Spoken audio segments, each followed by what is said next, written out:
Bien, la educación basada en competencias tiene como su origen en alguna medida la siguiente situación. Que en el pasado se dieron cuenta de que había algunos jóvenes que durante su formación académica habían obtenido calificaciones perfectas durante toda su carrera. Habían sacado 10 en todas las materias que habían llevado, desde algunos casos extremos, desde la primaria, secundaria, prepa, universidad, 1-10. Este, y a la hora de ingresar al campo laboral, pues sí eran productivos, sí eran eficientes. Pero se dieron cuenta también de que había algunos jóvenes que durante su formación académica pues sacaban 9, 8, 7, 6, una que otra reprobada. Había algunos jóvenes que reprobaban algunas materias, pero a la hora de terminar en el campo laboral, algunos de esos jóvenes eran mucho más productivos que los que habían sacado por 10 durante toda su carrera. Y se preguntaron por qué. Ustedes han de conocer incluso algunos casos relacionados con eso. Se preguntaron por qué eran más productivos esos jóvenes que aquellos que habían sacado puro 10. Y la respuesta tiene que ver precisamente con las competencias. Y las competencias son estrategias que todos nosotros utilizamos para resolver problemas que la vida nos pone enfrente. Y estas estrategias están conformadas por tres variables, tres factores fundamentales. El primero es conocimientos. Sí es cierto que los conocimientos son muy importantes para resolver los problemas que la vida nos presenta. Son muy importantes los conocimientos, pero los conocimientos por sí solos no sirven de mucho. No sirven de mucho. También es importante el segundo factor, que es habilidades. Esas habilidades tienen que ver con saber hacer algo con los conocimientos. Si yo tengo muchos conocimientos, pero no sé qué hacer con esos conocimientos, pues no me sirve de mucho. Si yo tengo poquitos conocimientos, pero sí sé qué hacer con esos poquitos conocimientos, puedo desarrollar mucho más que aquel que sabe mucho de algo. De hecho, a mí me pasó en la prepa, cuando yo estaba en la prepa, concretamente con las matemáticas.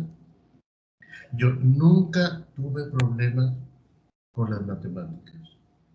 Siempre pude resolver los problemas y los exámenes que los maestros nos ponían. ¿Por qué? Porque los maestros nos explicaban los problemas en el pizarrón, ya sea de trigonometría o de estadística o de cálculo. Nos explicaba el proceso, ¿no?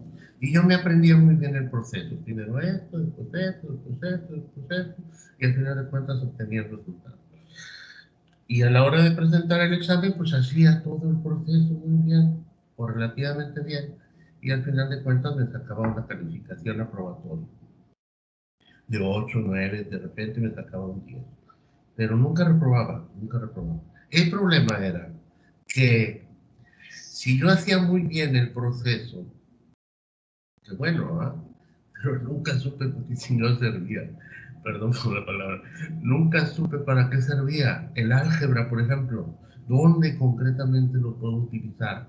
Hay gente que sí sabe, hay gente que sí sabe dónde lo puede utilizar, pero yo no sabía exactamente el álgebra, dónde concretamente lo voy a utilizar, dónde concretamente me va a servir. Entonces, había algunos compañeros que sabían un poquito menos que yo respecto al proceso, pero sí sabían dónde lo podían utilizar.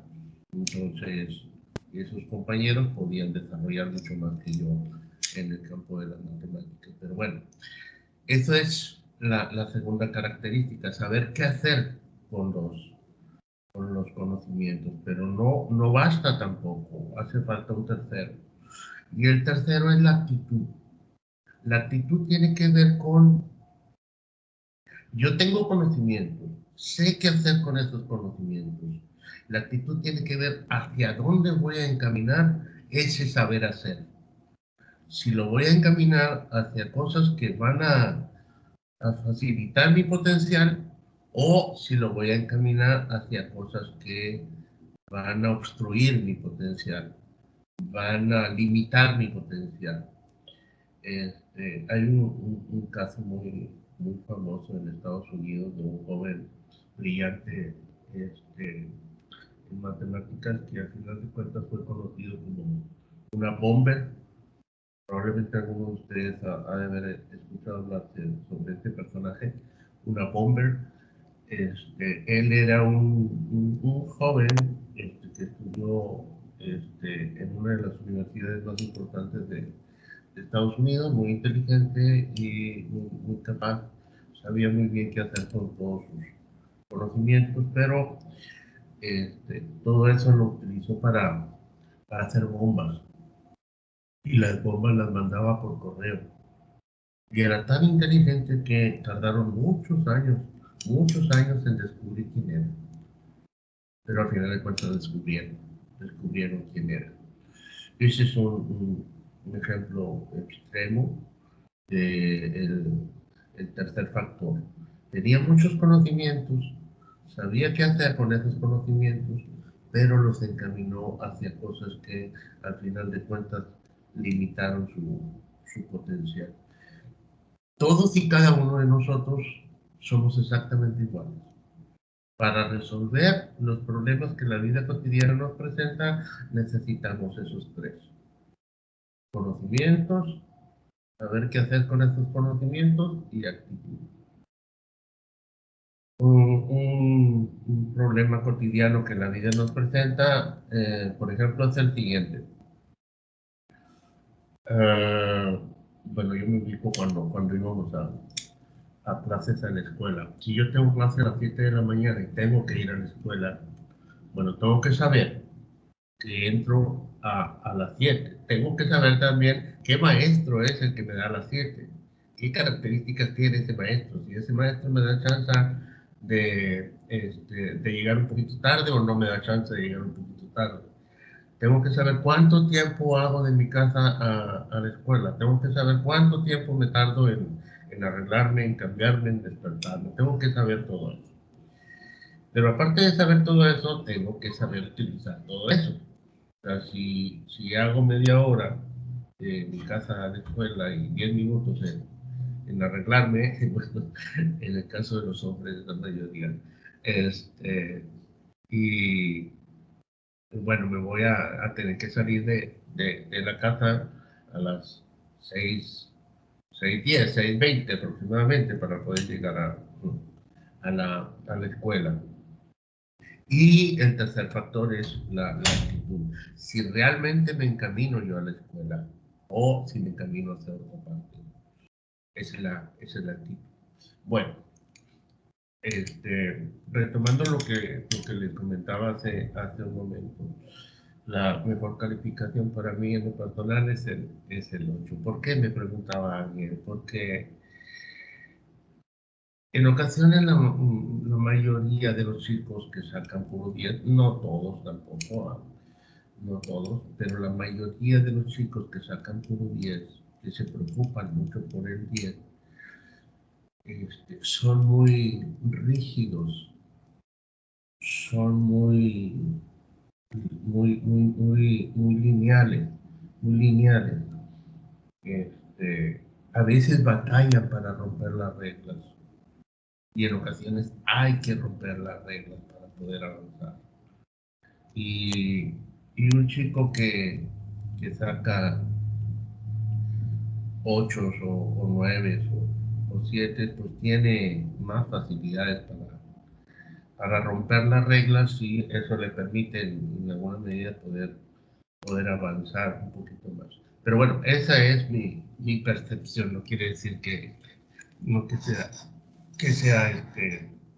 la única y que sea válida. Bueno, retomando entonces, por esa razón, la educación se centra en las competencias. Hay que tomar en cuenta que los jóvenes deben de saber, pero deben también saber qué hacer con esos conocimientos que, que, que nosotros les ayudamos a aprender y también la actitud, hacia dónde van a encaminar todo eso. Bueno, esa es la explicación que yo les quería comentar y aprovechaba para hablarles un poquito de las competencias. La reforma plantea diferentes tipos de competencias, repito, lo más probable es que ya algunos maestros les hayan hablado sobre esto, pero bueno, yo aprovecho para reforzarlos. Las competencias, hay algunas que son genéricas, hay algunas que son profesionales y hay otras que son disciplinares. Las genéricas se les llama así porque son generales. Todos nosotros debemos de estimularlas. Las profesionales son exclusivas de las materias de especialidad que ustedes ya están llevando de laboratorista clínico. Y las disciplinares son específicas de las disciplinas, como por ejemplo matemáticas, química, física, etc. A nosotros los que nos interesan son principalmente las genéricas, que son las generales. Y la reforma plantea 11 competencias. De esas 11 competencias nosotros vamos a escoger cuáles son las que vamos a reforzar o cuáles son las que vamos a privilegiar. No todas las 11 competencias las las vamos a trabajar. La primera dice, por ejemplo, eh, conocimiento de sí mismo. Es una competencia que sí es importante. La segunda tiene que ver con el arte, conocimiento y apreciación del arte. No es precisamente que todos ustedes lleguen a ser artistas. Hay algunos que sí tienen esa característica, pero los que no tenemos esa característica sí debemos de tener la capacidad de al menos apreciar el arte. Y el arte pues es muy diverso, puede ser la música, el cine, la literatura, etcétera, etcétera. Entonces debemos de tener esa capacidad de apreciar el arte. Y así cada una de las competencias. A nosotros nos va a interesar fundamentalmente la competencia 4, que hace referencia a la capacidad de comprender el mundo y de reflexionar. Esa es la competencia que más vamos a privilegiar. Las demás competencias pues se las dejaremos a los demás maestros. Les quiero decir también que estas primeras clases, probablemente yo vaya a hablar mucho. No me gusta que mis clases sean así, pero lo más probable es que estas primeras clases yo vaya a hablar mucho. Pero lo hago así para darles una idea general de, de lo que es la filosofía para poder después dedicar el tiempo precisamente a filosofar, que eso es lo que realmente importa. Y filosofar es que ustedes participen, que ustedes cuestionen y que ustedes expongan sus puntos de vista. Entonces, probablemente estas 2, 3 primeras clases, me la vaya a pasar yo hablando. Espero que no los aburra mucho. Este, bueno, retomando, regresando concretamente con la filosofía.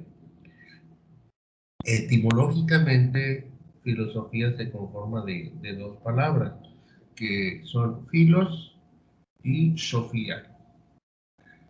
Filos significa amor o amistad, y Sofía, casi en todos los grupos hay una chica que se llama filosofía.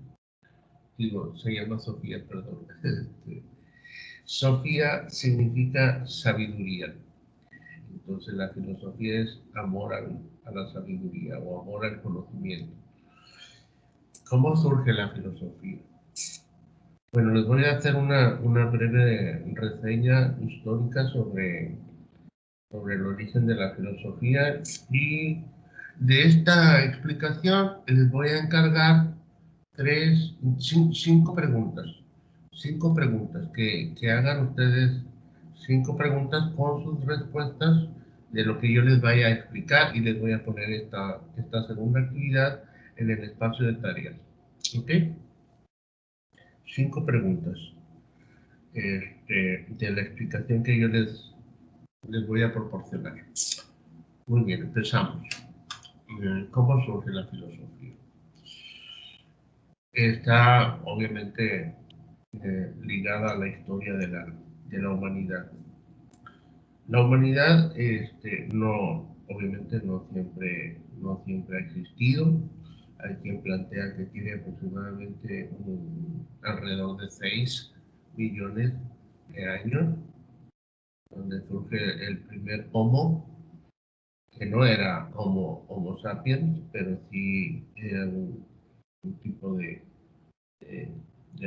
hombre. Y con el paso de los tiempos, pues fueron desarrollando, fueron evolucionando, y se fueron creando diferentes tipos de homos, como este, homo, el Australopithecus, el Homo erectus, el hombre de Neandertal. Todos esos eran humanos, pero eran diferentes a nosotros. No podían, nosotros todavía no llegábamos. Y ellos, pues, habitaron la Tierra desde África hasta empezaron a diseminarse por el resto del mundo. De África pasaron a Asia, a Europa, muchos siglos después a América. En ese proceso aparece el Homo sapiens. El Homo sapiens, que somos nosotros y que son nuestros antecesores, tiene mucho menos tiempo que 6 millones de años. Cuando aparece el Homo sapiens, curiosamente desaparecen todos los demás. ¿Por qué desaparecen todos los demás? Porque el Homo sapiens los desapareció. Porque tenía más recursos que los anteriores. Hay un libro muy interesante que se llama de animales a dioses, se llama, de animales a dioses.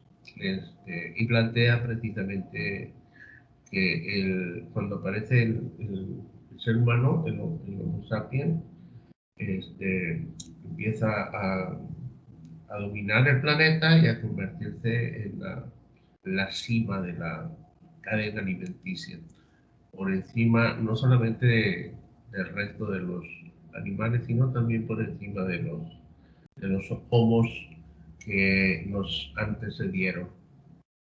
Y plantea también que ese Homo sapiens en un futuro se va a convertir en una especie de Dios. Se lo recomiendo, está muy interesante ese libro, de animales a dioses. Y bueno, cuando el Homo se convierte en la especie más importante, igual que nosotros en la actualidad, pues trata de explicar todos los fenómenos que le rodean. Y todos los fenómenos que le rodean son los mismos que nos rodean en la actualidad. Y son, por ejemplo, el día, la noche, el frío, el calor, el sol, la lluvia, etcétera, etcétera. todos los fenómenos que nos rodean tienen que ser explicados por el ser humano, ¿no? Es una característica que nosotros tenemos. Si algo no conocemos, le tenemos que buscar una explicación. Porque al buscarle esa explicación o al crear esa explicación, sentimos que lo controlamos, sentimos que lo podemos manipular, que lo podemos controlar.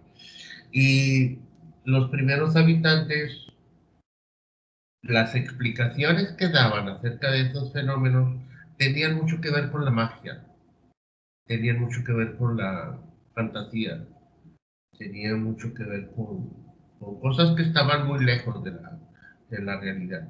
Y a ese tipo de explicaciones se le conoce como mitología. Mitología. La mitología, todos los pueblos desarrollaron una mitología muy particular, muy especial, que, cuyo objetivo era precisamente explicar las cosas que nos interesaban en ese entonces para poder darle una razón lógica y para poder sentir nosotros que lo controlábamos. Por ejemplo, la lluvia. ¿Cómo explicar la lluvia? Bueno, la más fácil de entender es que la lluvia la obtenemos porque hay un Dios que la controla y que nos la manda si nos quiere mucho o nos la niega si no nos quiere. Y para que nos quiera, pues tenemos que hacer una serie de rituales para poder tenerlo contento. Y en base a eso, nuestro comportamiento pues se va guiando. Todas las culturas, todas las civilizaciones han creado sus, sus explicaciones mágicas, han creado su mitología. Y esta mitología, repito, es una explicación mágica acerca de los fenómenos que nos rodean. De las mitologías más productivas, más conocidas, tenemos la mitología griega, con los libros de Homero, la Ilíada y la Odisea, en donde habla de un sinfín de historias mágicas a través de las cuales explicaban un fenómeno en particular, un fenómeno en particular. Por ejemplo, la historia de Narciso. ¿Algunos de ustedes conocen la historia de Narciso?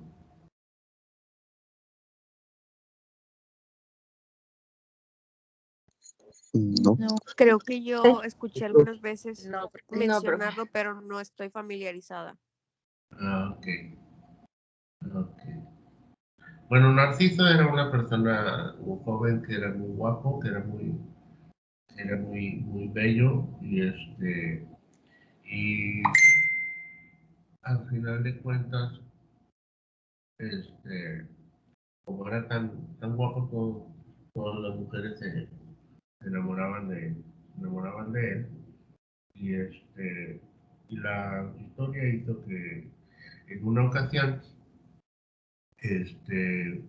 como él consideraba a todos los demás no dignos de su atención y de su belleza, en una ocasión, viéndose reflejado en el, en el agua, este, se quedó tan absorto en su reflejo que se cayó al agua y se ahogó. Y se ahogó. Bueno, esta historia hace referencia precisamente a el, el egoísmo. Incluso hay en psicología un concepto que es conocido como narcisismo, y es aquella persona que se cree mucho, que se quiere mucho, y que es demasiado vanidoso. Bueno, a través de esta historia pretendía... También Mande. había una parecida, ¿no? Sobre un hombre que se había enamorado como de su reflejo o algo así, ¿no? Sí, Pero esa no sé qué más pasó. No, no es la misma es porque dijo que usted que era con el agua, ¿no? Y yo escuché que era con un espejo. con un espejo.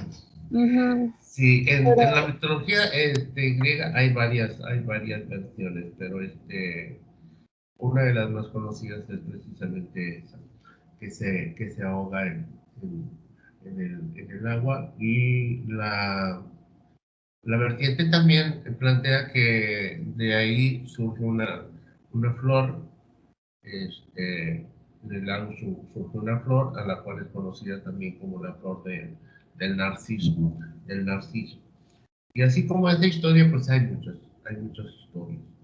Hay una que es también muy interesante, que es utilizada mucho en el campo de la psicología, y que hace referencia a Edipo, Edipo Rey, Edipo. ¿Alguien conoce la historia de Edipo? No.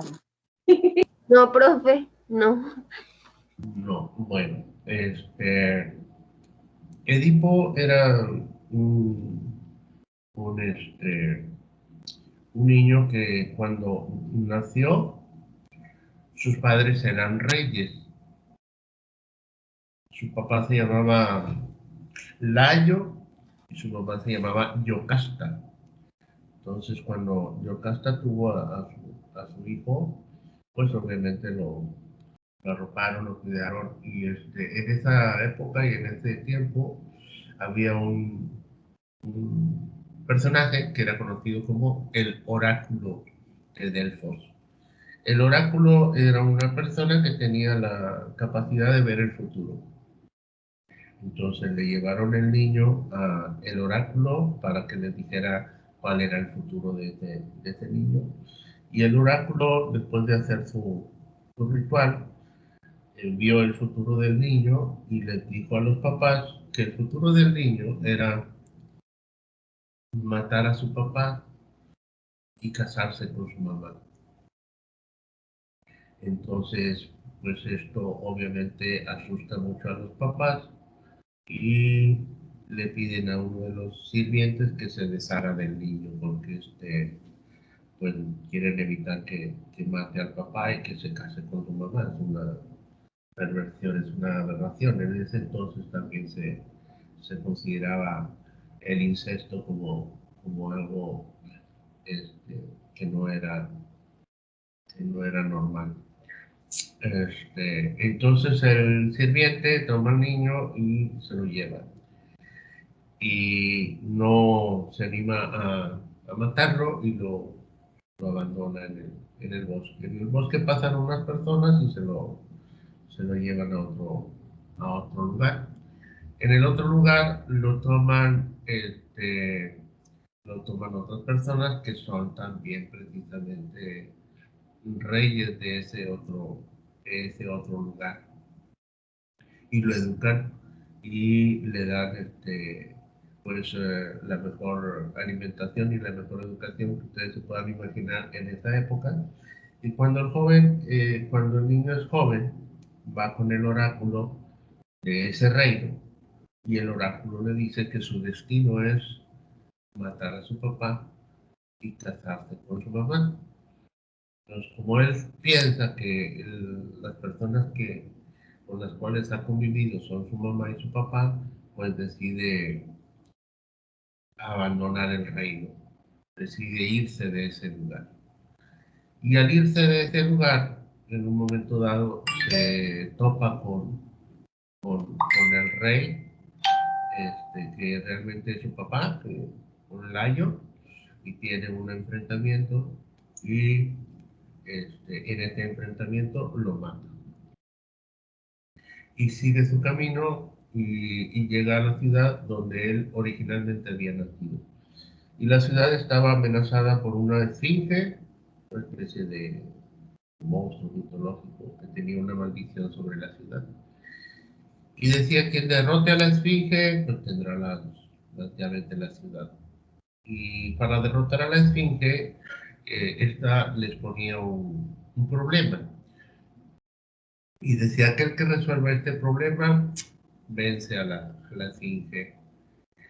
Y llega Edipo a la ciudad, se enfrenta con la esfinge y la esfinge le pone el siguiente problema.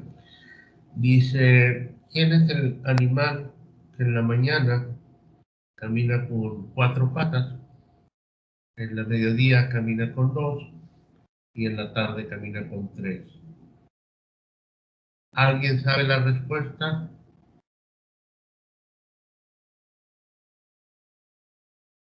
Ah, sí, el humano, profe.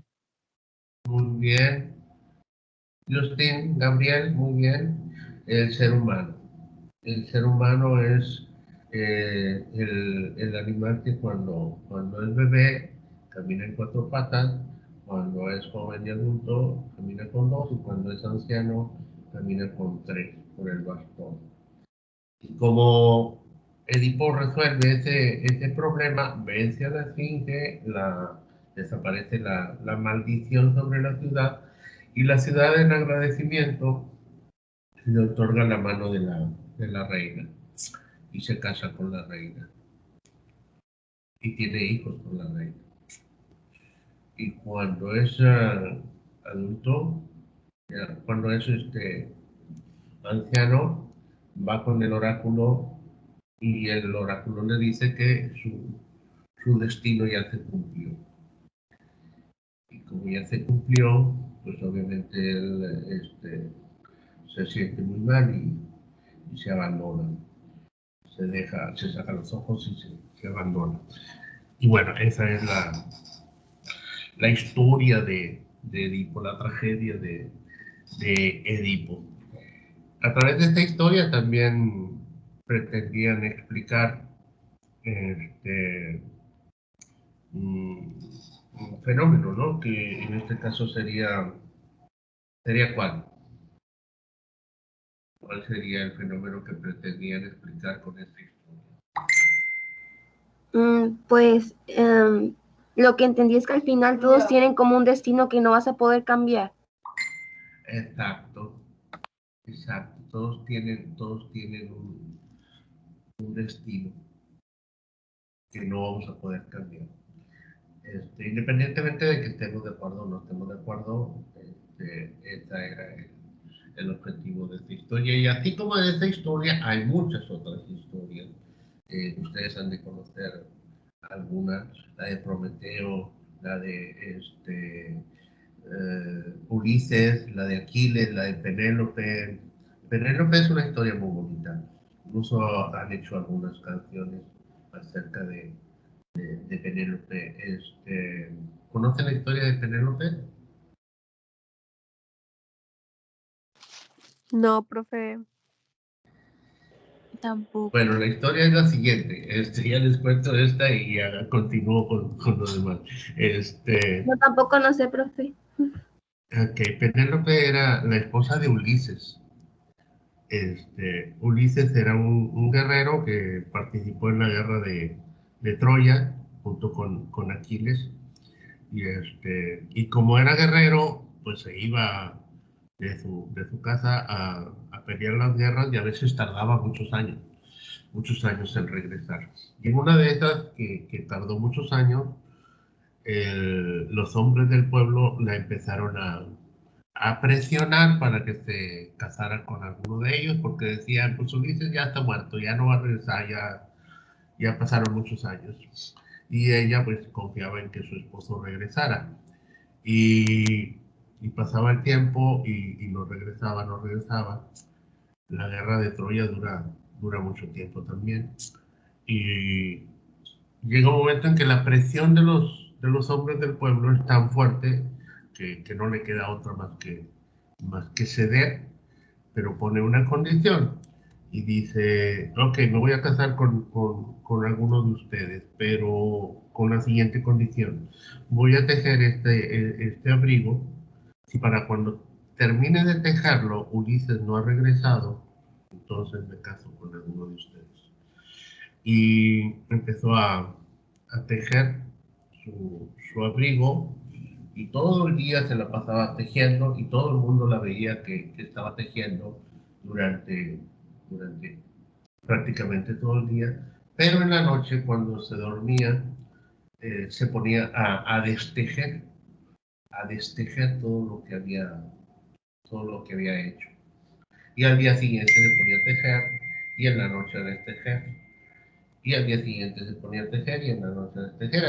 Así le dio largas, así le dio largas. Y en ese darle largas llega su esposo, llega Ulises y se da cuenta de lo que habían hecho los hombres del pueblo, la presión que estaban ejerciendo sobre su esposa y los mata. Los mata a todos aquellos que estaban tratando de conquistar a su esposa. Pero su esposa, como pasaron muchos años también, como dice la canción, pues lo ve diferente y no confía en que sea su esposo. Y le dice, bueno, te acepto como mi esposo si cambias la cama de nuestra recámara. Y Ulises le dice que eso no es posible porque la cama está ligada a una especie de árbol. Entonces, cuando él dice eso, Penélope lo reconoce como Ulises, lo reconoce como esposo y, y ahí prácticamente se acaba la historia de Penélope. Bueno, y así como esa historia, hay muchas otras. Vamos a dejar la mitología. En América también hay mitología. Nosotros tenemos las historias de Quetzalcóatl, de Huitzilopochtli, y todos esos dioses que tienen la misma ah, razón, tienen el mismo objetivo, que es el de explicar los, este, los fenómenos que nos rodean. Pero bueno, avanzando en el tiempo, llega un momento en que estas explicaciones, que son mágicas, que tienen que ver con los dioses, el ser humano se empieza a dudar, no se las empieza a creer y dice, probablemente sean otras las razones que explican tal o cual fenómeno. Y cuando el hombre no se empieza a creer estas explicaciones mágicas y empieza a buscar alguna explicación más ligada con la razón que con la magia, es cuando surge la filosofía. Cuando el hombre trata de explicar los fenómenos que nos rodean a través de la razón. Y como los fenómenos que nos rodean son múltiples y diversos, entonces los filósofos tratan de explicar todos esos fenómenos habidos y por haber a través de la razón. Entonces, cuando ese momento surge, la mitología queda en el pasado y aparece la filosofía. La filosofía es precisamente cuando el ser humano trata de explicar a los fenómenos que nos rodean, como el día, la noche, el frío, el calor, el sol, etcétera, utilizando la razón. Y así va aprendiendo la realidad de una forma mucho más cercana a la verdad. La verdad es algo muy complejo, pero tiene que ver con la apreciación de la realidad. Y esa apreciación de la realidad, cuando surge la filosofía, es cuando se acerca al conocimiento o a la aprehensión de la realidad. Y empiezan a surgir los filósofos, los más conocidos, pues son los griegos. No son los únicos tampoco, hay filósofos en otras partes del mundo también muy interesantes. Pero bueno, el primero de los cuales está considerado como tal es un personaje que es conocido como Tales de Mileto. Y lo que los primeros filósofos explicaban es el origen de las cosas. ¿De dónde surgen las cosas? ¿Cómo surgen las cosas? ¿Cuál es la materia primigenia de la que estamos nosotros hechos? Y algunos decían que todo surgía del agua, y otros decían que todo surgía del aire, y otros decían que todo surgía del fuego, y otros decían que todo surgía de, tenía que surgir de algo que no fuera conocido, que fuera distinto a las cosas de las cuales nosotros estábamos hechos. Le llamaban el apeirón. El apeirón es algo distinto a lo que estamos, de lo que estamos nosotros hechos. Así surgió la filosofía. Así surgió la filosofía. Cuando tratan de encontrar una razón más ligada con la realidad que con la fantasía. Y la filosofía empieza a evolucionar. Y después de la filosofía surge la ciencia. La ciencia es algo distinto, es algo diferente a la filosofía. La ciencia es un conocimiento mucho más específico sobre un fenómeno en particular. Me acabo de dar cuenta de que la clase ya terminó. ¿Tienen clase ahorita? ¿Tienen tiempo ahorita para seguir? Si no le corto. Sí, profe. Si tenemos tiempo, sí. Sí, profe. Bueno, ok. Voy a seguirle unos minutos más. Este, los filósofos cuando aparecen, tratan de explicar la materia primigenia, y después hubo algunos que trataron de explicar otros fenómenos habidos y por haber, como por ejemplo el cambio, el movimiento, y lo contrario.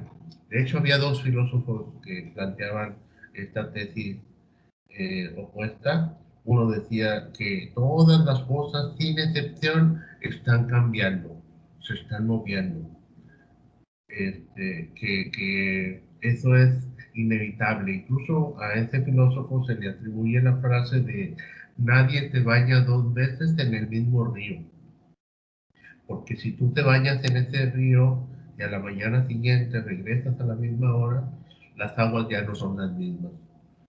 Todo está moviéndose, todo está cambiando. Pero lo interesante de la filosofía es que había otro filósofo que planteaba exactamente lo contrario. Y decía que el cambio no existe, las cosas no cambian, que el movimiento no existe. Y bueno, tenía un argumento, tenía una forma de justificar esa afirmación que está interesante, pero que muchos la pudieran considerar como una mafufada, ¿no? Pero bueno, es interesante, no deja de ser interesante. Hablaba sobre el ser en general, y decía, el ser es lo que es y no lo que no es. Si fuera lo que no es, sería algo distinto al ser. Y algo distinto al ser, pues es el no ser. Y el no ser, pues no existe. Por lo tanto, el ser es único, infinito inamovible, o sea, que no se mueve, y otra característica que no me acuerdo cuál era. De esa forma, de esa manera, él justificaba que el movimiento no existe. Ya tendrán oportunidad de conocerlo un poquito más y de elaborar este argumento o esta reflexión. Después vinieron otros filósofos que se abocaron a estudiar otros fenómenos. Los más conocidos, los filósofos más conocidos de la historia de la humanidad, pues son tres clásicos. Es Sócrates, Platón y Aristóteles. Esos son los clásicos de la filosofía. Porque sus propuestas pues, estaban muy interesantes, muy revolucionarias, muy atractivas. Estos tres filósofos sí se los voy a explicar la próxima clase. Ahorita me interesa explicarles principalmente otra situación que es relacionada con la ciencia. Les decía que primero fue la mitología, después fue la filosofía y después aparece la ciencia. ¿Cómo surge la ciencia? La ciencia surge de la siguiente forma. Imagínense que todos ustedes, ahorita tengo 35 alumnos en clase, imagínense que ustedes, los 35, son grandes filósofos de esa época. Y como son grandes filósofos, saben mucho de muchas cosas. Pero de repente empieza uno de ustedes, Alejandra, por ejemplo, a interesarse por un objeto de estudio en particular, por un tema. No le interesa saber todo, no le interesa saber todo, de todo. Le interesa saber todo de un tema nada más. Y vamos a poner como ejemplo el tema de la vida. El tema de la vida. Le interesa saber todo lo más que pueda acerca del fenómeno de la vida. ¿Qué es la vida? ¿Cómo surge? ¿Cómo se genera? ¿Cómo se desarrolla? Etcétera. Y empieza a recabar todo lo que sabe cada uno de ustedes acerca de la vida. Todo lo que sabe Aarón, todo lo que sabe Alondra, todo lo que ha estudiado Ángela, todo lo que ha estudiado Angélica, Belén, Liceida, Daniela, etc. Todo lo que saben estas grandes personalidades de la filosofía acerca de la vida. Y llega un momento en que reúnen un cuerpo de conocimientos que explican con mayor detalle este fenómeno concreto de la vida. Y cuando eso sucede, ese cuerpo de conocimientos se separa de la filosofía y se crea la ciencia de la biología. Y lo mismo sucede con todas las demás áreas de la ciencia que nosotros conocemos. Las matemáticas, la química, la física, la economía, la historia.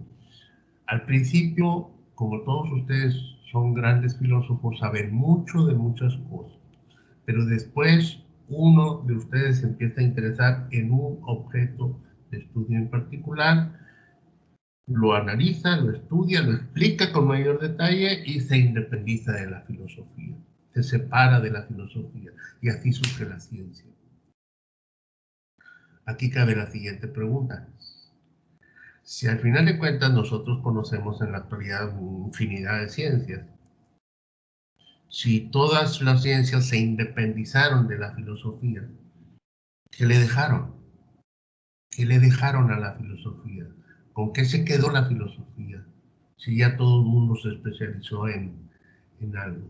Bueno, la filosofía sigue existiendo a pesar de esa realidad, a pesar de esa circunstancia. Y la diferencia que existe entre ciencia y filosofía la podemos entender con la siguiente definición. Una definición de filosofía dice: filosofía es el estudio de las últimas causas de las cosas. Y la ciencia es el estudio de las primeras causas de las cosas. ¿Cuál es la diferencia entre una y otra? Con un ejemplo puede quedar más claro. Quisiera ponerles esto por escrito para que lo visualicen mejor. Les voy a compartir mi pantalla, si me permiten, para poder explicarlo mejor. Y estarán viendo mi pantalla. ¿Sí?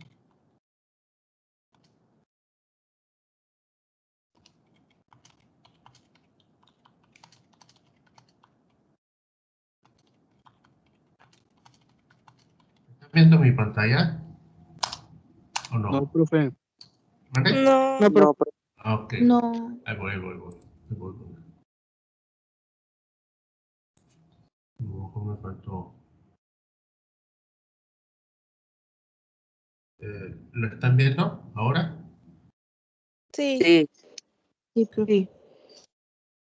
Bueno, filosofía dice es el estudio de las últimas causas de las cosas. Y ciencia es el estudio de las primeras causas de las cosas. Ok. La única palabra que cambia es esta. Últimas y primeras. Con un ejemplo queda más comprensible. Volvamos a la biología. La ciencia de la biología tiene como objeto de estudio la vida. La filosofía, como estudia todas las cosas habidas y por haber, también estudia la vida. La diferencia es que la filosofía estudia las últimas causas de la vida y la ciencia estudia las primeras causas de la vida. Y el ejemplo es el siguiente. Para los biólogos, lo que les interesa es explicar el fenómeno de la vida. ¿Cómo surge? ¿Cómo se desarrolla? ¿Cómo se reproduce? ¿Hasta dónde? ¿Cuáles son sus características? ¿Hasta dónde llega? Y en el caso, por ejemplo, del ser humano, los biólogos dicen, bueno, la vida surge cuando dos células se unen. Por un lado, el esperma que aporta el hombre y por otro lado, el óvulo que aporta la mujer. Cuando estos se encuentran, hay una multiplicación celular que tiene diferentes características que conforme pasa el tiempo se va multiplicando, se va desarrollando hasta crear un recién nacido. Bueno, todas esas características se desarrollan por espacio de 9 meses, después de los cuales hay un alumbramiento y surge un recién nacido. El recién nacido tiene determinadas características. Posteriormente, el recién nacido va creciendo y se convierte en un, en un niño. Y después del niño, pues viene el puber, después el adolescente, el joven, el, el adulto, el anciano y el difunto. Hasta ahí, hasta ahí le interesa a la biología, desde el momento de la concepción hasta el momento de la muerte. La filosofía sigue también estudiando la vida, pero desde sus últimas causas. ¿Cuáles son las últimas causas de la vida? Las últimas causas es quién la creó y hacia dónde va. ¿Cómo surge cómo surgió la vida? No con la unión de un esperma y un óvulo, sino quién creó la vida. Y lo otro que es un poquito más fácil de responder es, ¿qué hay después? ¿Qué hay después de que dejamos de existir? ¿Qué hay después? ¿Quién? Y lo más interesante de esto, lo más interesante es que todos, sin excepción, damos una respuesta a esa pregunta. Todos, sin excepción, damos una respuesta a esa pregunta, como nuestros antepasados daban una respuesta, una explicación al día, la noche, el frío, el calor, la lluvia, etcétera. Nosotros también no sabemos exactamente qué es lo que sucede con nosotros cuando dejamos de existir, pero aunque no sabemos, nos vale madre no saber, le tenemos que dar una explicación. Y todos, sin excepción, le damos una explicación a qué es lo que pasa cuando dejamos de existir. Y también lo más interesante es que la respuesta que demos a esa pregunta nos ubica dentro de una teoría o dentro de una corriente filosófica. La respuesta que demos, prácticamente podríamos decir, no hay respuestas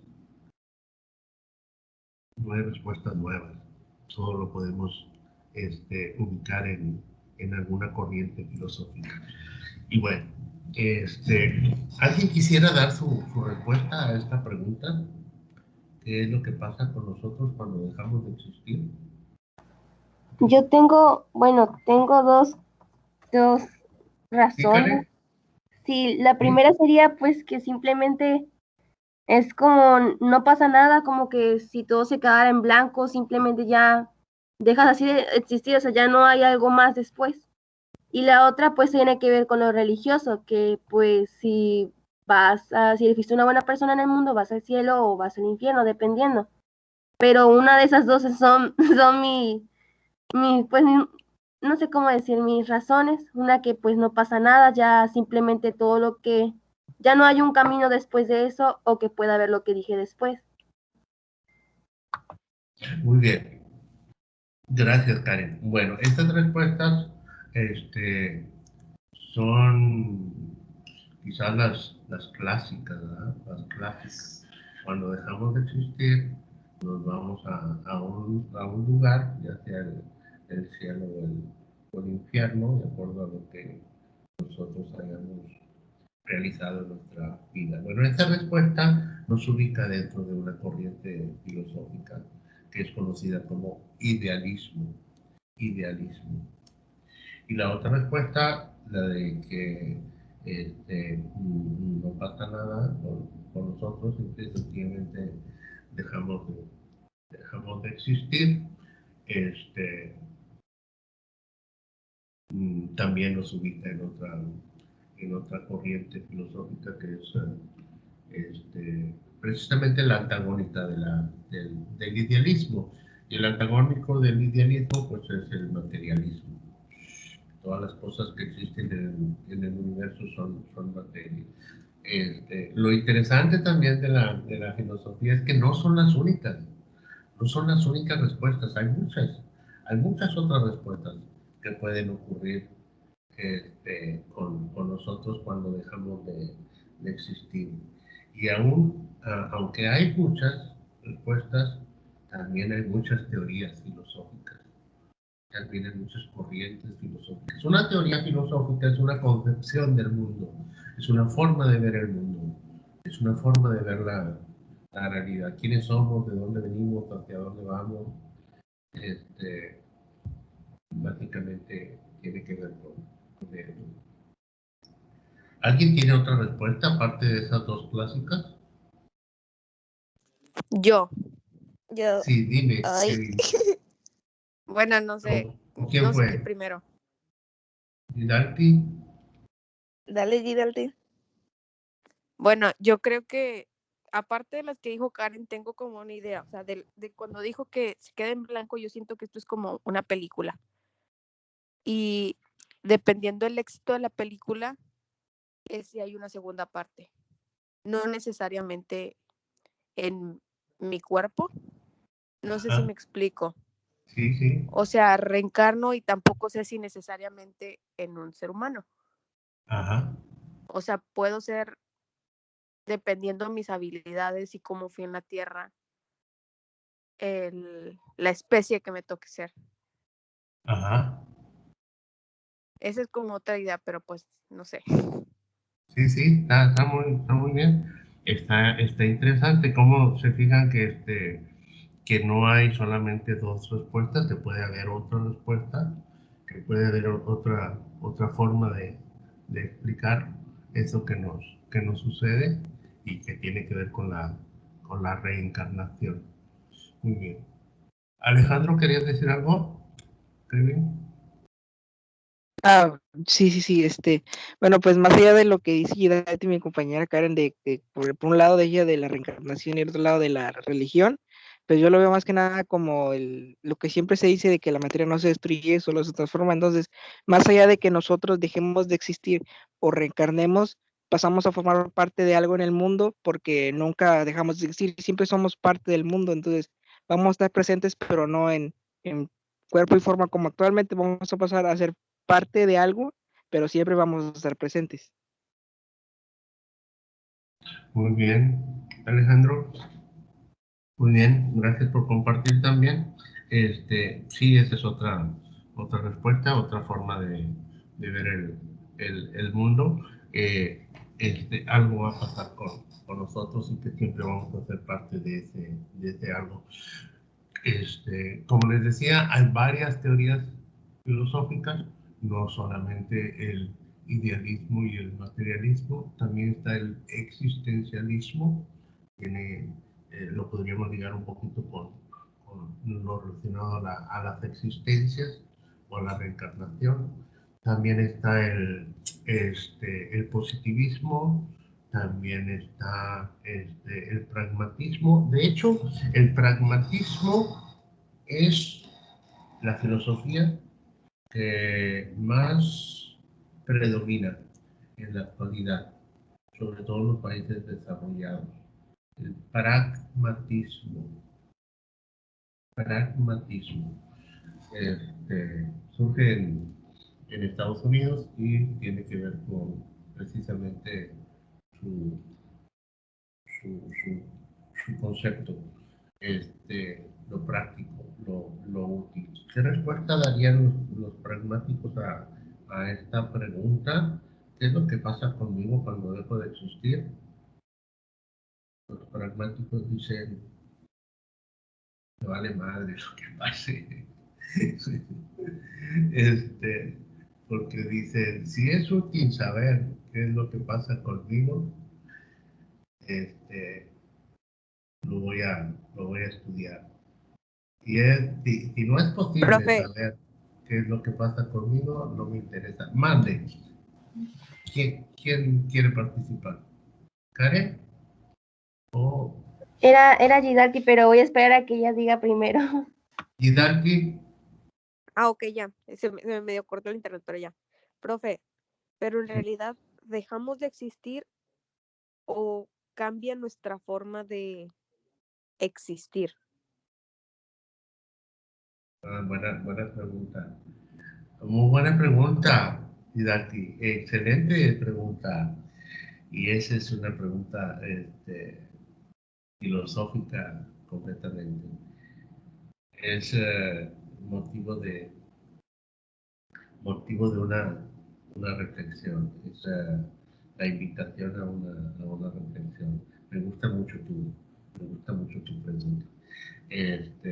Durante el curso, yo te puedo dar una respuesta a esta pregunta que tú estás haciendo, pero mi respuesta es secundaria, no importa. Lo que importa realmente es la respuesta que nos puedan dar tus compañeros. En el transcurso del semestre vamos a utilizar una estrategia que es conocida como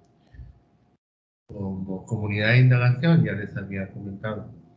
Y en esta comunidad de indagación pues se va a dar lectura a un texto y después se van a elaborar preguntas.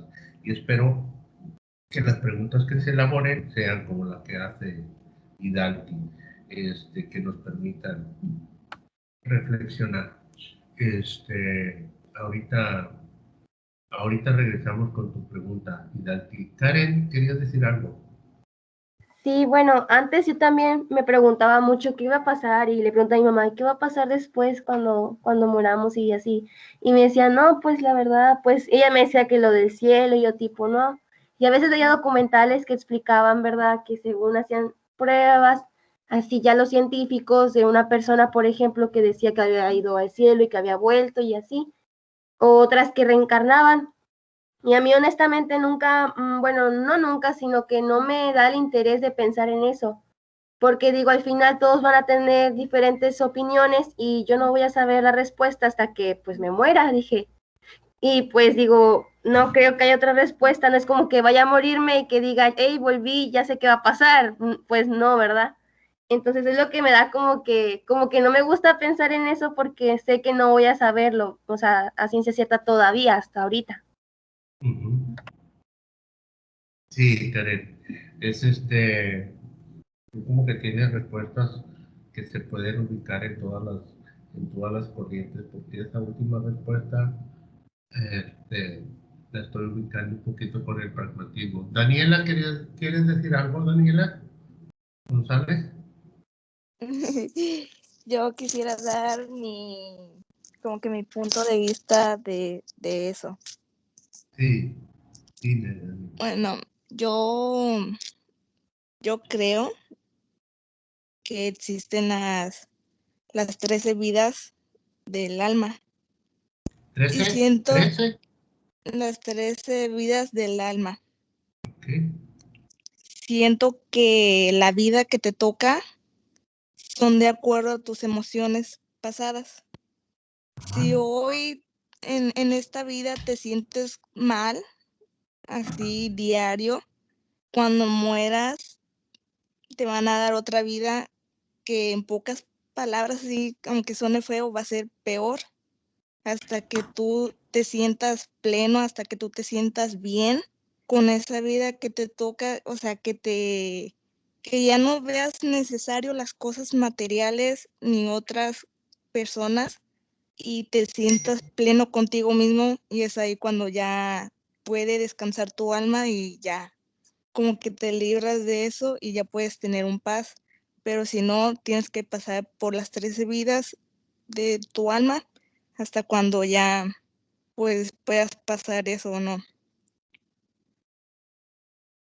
Muy bien, Daniela, está también muy interesante tu aportación y en, eh, en honor a la verdad me gustaría que así fuera,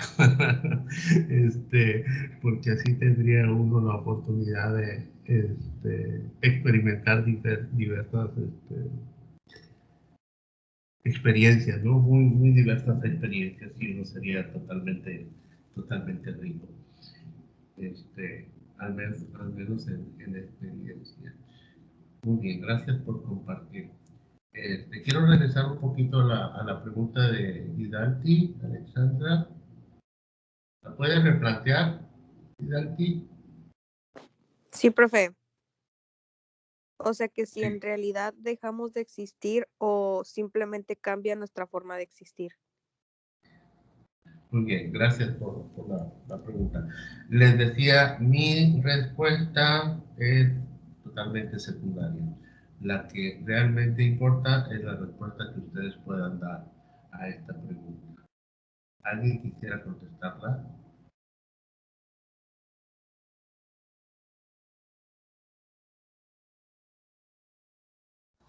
Es que yo no estoy de un lado ni del otro. Yo tengo dos, pues, posibles respuestas, una de que sí y otra de que no, así que pues no Ajá. sabría decirte. Ok. Bueno, para ti puede ser que sí, puede ser que no. Ok. ¿Escuchamos a alguien más? ¿Cómo era la pregunta, profe? Si cuando morimos realmente dejamos de existir. o pasamos a existir de otra manera, ¿verdad?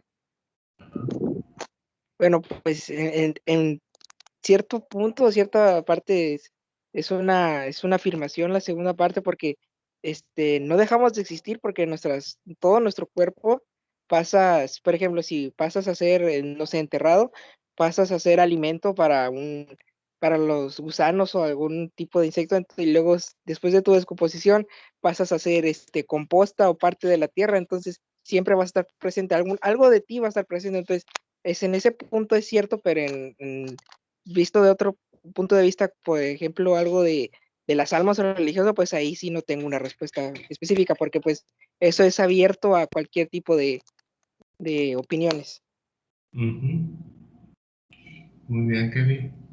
Kevin Alejandro. Y Darty, ¿sí te gustó la respuesta de Kevin? Sí, me gustó porque de hecho él tiene una opinión, creo que un poco más científica. Y bueno, o sea, tiene una forma de pensar más científica. Entonces, desde que me planteó la pregunta, desde que hizo el comentario donde pasamos, cuando dijo que la materia no se crea ni se destruye, solo se transforma. Entonces, de ahí me creé la pregunta de, bueno, dejamos de existir porque según yo, pues tu cuerpo sigue ahí. Tú no estás en él, pero sigue ahí. Entonces, ya no sé si pasa a ser como materia del planeta o simplemente eres tú, pero no estás ahí presente. Es como, tengo mi casa, pero no estoy en mi casa ahorita. Muy bien, Alexandra. ¿Alguien más quisiera contestar esta pregunta?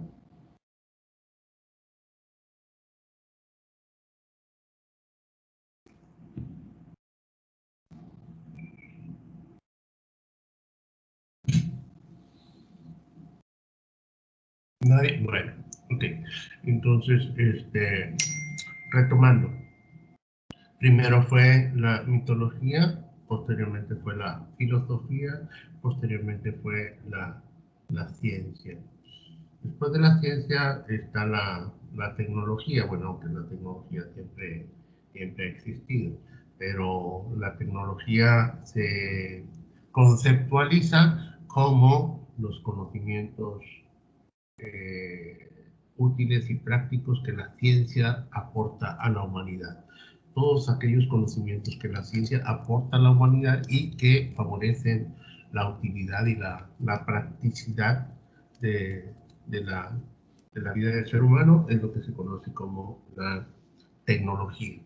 La ciencia en general no gira en torno a la utilidad. La ciencia en general gira en torno a la verdad. La verdad de su objeto de estudio.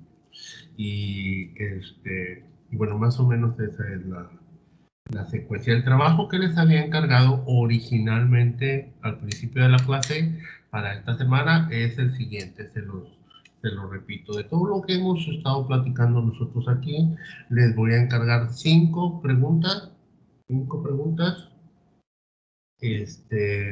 relacionada con lo que hemos explicado ahorita, relacionada con lo que hemos platicado ahorita, que les haya llamado mucho la atención y sus respuestas.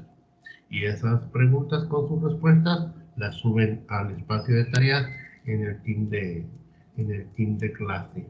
Ok, vamos a dejarle aquí con esta explicación. Me recuerdan por favor la próxima clase que nos quedamos en lo relacionado con el pragmatismo y la, vamos a ver la clasificación de la filosofía. ¿Me recuerdan por favor esos 2 puntos para retomar la clase la próxima semana? ¿Cuándo nos vamos a ver la próxima semana? Bueno, originalmente yo sí tengo clase con ustedes los miércoles, a las 8:40. Entonces, tentativamente los veo el miércoles a las 8:40. Próximo miércoles a las 8:40. Les encargo su trabajo. Voy a dejar de grabar como quiera salir bien largo el video. Gracias.